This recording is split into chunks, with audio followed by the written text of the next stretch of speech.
Good morning students. आपको SST का पहला चैप्टर इंट्रोडक्शन ऑफ हिस्ट्री यही पढ़ाया जा रहा है।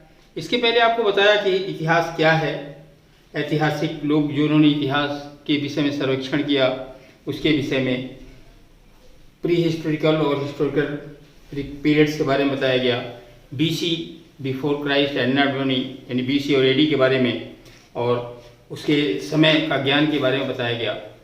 अब सोर्सेस आजकल पढ़ाया जा रहा है कि किस तरह के स्रोत हमें मिले पिछली बातों को जानने के लिए, इतिहास को जानने के लिए, जिसमें आपको बताया गया सबसे पहले आर्कियोलॉजिकल सोर्सेस, यानी कि जो खुदाई के माध्यम से ज़मीन की खुदाई करके जो प्राप्त किया गया वो सोर्सेज, उनका अध्ययन करके पता लगा।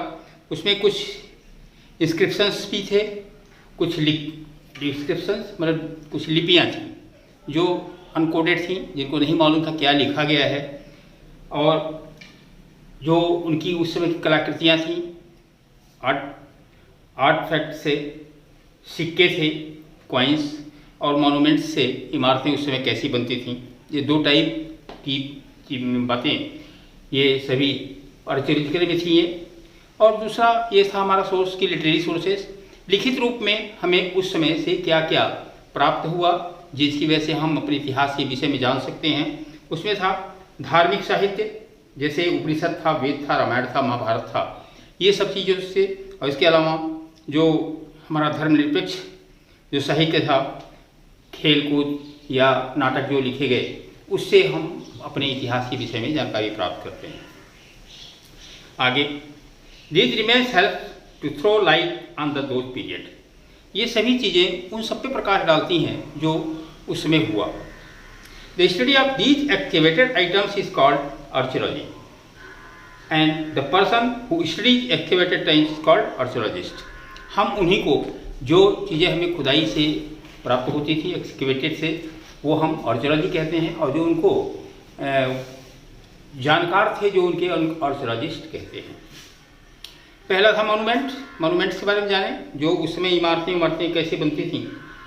Forts, palaces, stops, viharas, temples, houses give information about the culture, society and habit of the people in the past.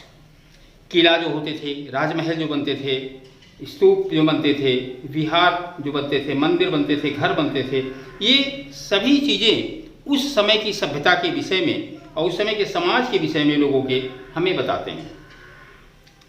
Sanchi स्तूप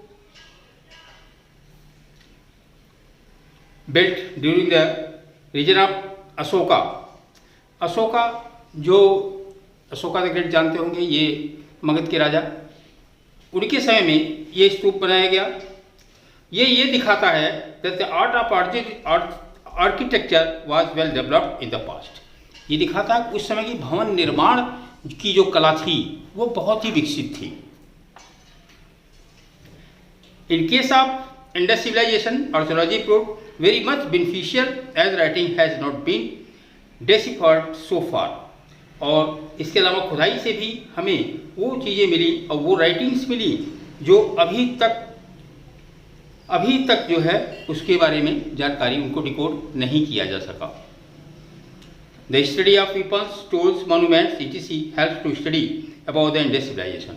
हमारी जो सिंधु घाटी की सभ्यता थी उसके विषय में जो जानकारियाँ हमें प्राप्त हुई, उनमें से हमें जो यहाँ पे जो औजार मिले और जो वेपन्स मिले, हथियार मिले, और जो मकानों के जो अवशेष मिले, उनसे हमें उस समय की जानकारी प्राप्त होती है।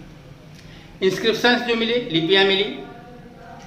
There are writings engraved on pillars, walls, plates etc।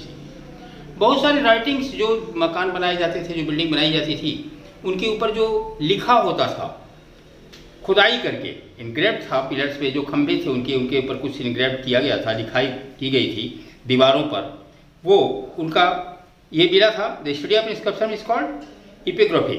उस खुदाई के माध्यम से जो लिखा गया पिलर्स पे, उनको हम इपिग्राफी कहते हैं। जैसे अशोका के इंस्क्रिप्शन टेल्स अस, अशोका का जो लिपि था वो ये बताता है that Ashoka was very much concern about the welfare of the people and he developed thumb policy. कि अशोका जो है Ashoka must concern about the welfare of the people, लोगों की भलाई के लिए अशोका ने बहुत काम किया, सम्राट अशोक ने। और ही डेवलप्ड धम्म पॉलिसी, और उन्होंने धम्म नीति जो थी उसके विकास के लिए काम किया। धम्म नीति क्या है?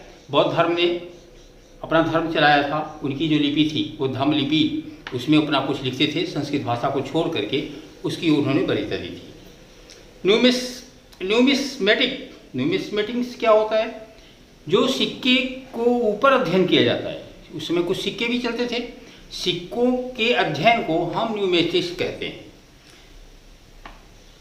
इन ancient period different type of metal coins and leather coins where also used. प्राचीन काल में बहुत सारे मेटल्स के, धातुओं के सिक्के और चमड़े के सिक्के प्रयोग में लाए जाते थे। Metals coins were made of copper, bronze, silver and gold. सोने के सिक्के, चांदी के सिक्के, जस्ते के सिक्के, पीतल के सिक्के, ये उस समय प्रयोग में लाए जाते थे। Gold coins indicates about the trade and business of the state. ये सिक्के ये बताते थे उस समय उनका व्यापार कैसा था। Coins of other countries found in India prove that India had trade relation with the foreign countries. और जो विदेशी सिक्के प्राप्त हुए खुदाई से हमें, वो ये बताते थे कि उस समय भी व्यापार विदेशों से भारत का होता था। Large scale use of golden coins in Gupta period reflect the rich trade off that period.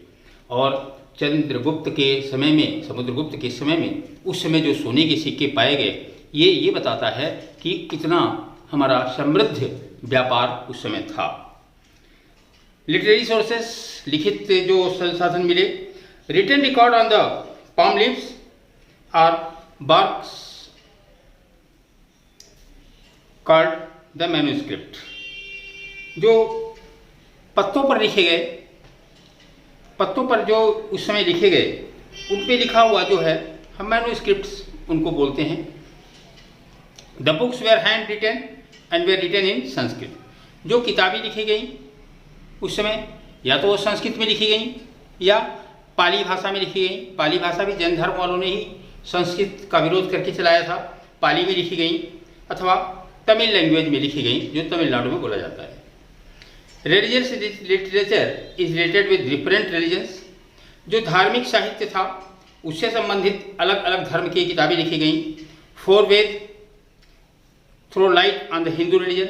4 जो वेद लिखे गए वो हिंदू धर्म के ऊपर प्रकाश डालते हैं। Pitakas deals with Buddha and Angas are related with Jain. जो पिथिका लिखा गया वो बौद्ध धर्म से संबंधित था और अंगास ये जैन धर्म से संबंधित था। 2 ग्रेट एपिक्स, 2 और जो काव्य लिखे गए, रामायण और महाभारत, आर वर्ल्ड फेमस, ये विश्व प्रसिद्ध हैं। सेकुलर लिटरेचर, धर्मनिरपेक्ष साहित्य, is not related with any religion. ये किसी धर्म से संबंधित नहीं था। It may be related with literature, grammar, politics, economics, music, art, diplomacy etc। ये जो किताबें लिखी गई इससे हमें व्याकरण का, राजनीति का, आर्थिक, संगीत और कूटनीति, इनके विषय में लिखी गई थी। अर्थशास्त्र भी उसी समय लिखा गया था जो चाणक्य के द्वारा लिखा गया था। ड्रामा लिखा गया कालिदास के द्वारा। और इसके Indica is written record of by Megasthenes. और इंडिका एक किताब उसमें ये भी लिखी गई, ये ग्रीक राइटर के द्वारा, जिसमें धर्म का कोई चर्चा नहीं था। Greek ambassador and the court of Chandragupta, जो ग्रीक का राजदूत जो चंद्रगुप्त के दरबार में था। It throws light on the Mauryan period. ये मौर्य पीरियड के पूरे उस समय के पूरा शासन पे अपना प्रकाश डालता है। Similarly travelogue written the Chinese pilgrims, Fahien and Huan. Tsang tells us about the prevalent condition of Indian society and polity. जो चीनी यात्री जो हमारे देश में आए चंद्रगुप्त मौर्य के समय में, चाइनीज पिलग्रिम्स थे, चाइनीज तीर्थयात्री थे, वे अपनी बुक्स में भारत के उस समय के समाज के विषय में और उस समय की नीतियों के विषय में लिखे। Memoirs, these are biographical account, ये जीवनी, बायोग्राफिक जीवनी को बोलते हैं। आत्मकथा, आत्मकथा जैसे हर्षचरित लिखा गया बाणभट्ट के द्वारा। इसके अलावा चंद्रबरदाई ने पृथ्वीराज रासो लिखा, जिसमें पृथ्वीराज चौहान का ही पूरा वर्णन था। Chronicle, it is an account of event in order of time, ये समय के अनुसार ही लिखा गया, जैसे जैसे समय बदला अलग अलग लिखा गया, फर्स्ट सेकेंड थर्ड इस तरह से। Abul Fazal was a historian and he wrote Ain Akbari and Akbarnama. Abul Fazal ने उस समय आईन अकबरी और अकबरनामा नाम की 2 किताबें लिखी। तो बच्चों आज के चैप्टर में बस यहीं तक। कल आपको इससे आगे the factor of influence, the history of a nation, इस विषय में पढ़ाया जाएगा। तब तक के लिए थैंक यू।